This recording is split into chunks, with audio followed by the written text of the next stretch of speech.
सेलूच आहे कोला माझ्या मामाचं गाव आहे.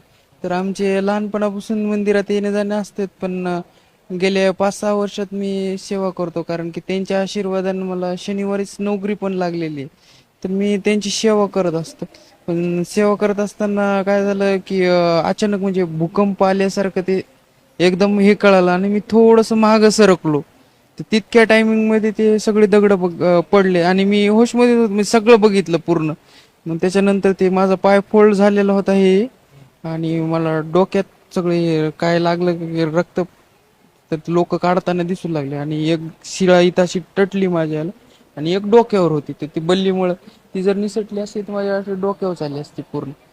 मग त्याच्यानंतर मी पुन्हा रक्तबंबाळ झालतो. म्हणजे सगळं सगळं घडत असताना तुम्ही तिथे काय करता? मी सेवा करत होतो मारुतीची. ते हार ते घालते, तेल वगैरे वाहतात मारुतीला, ते मी दर्शनीवर तिथेच थांबलेलो असतो.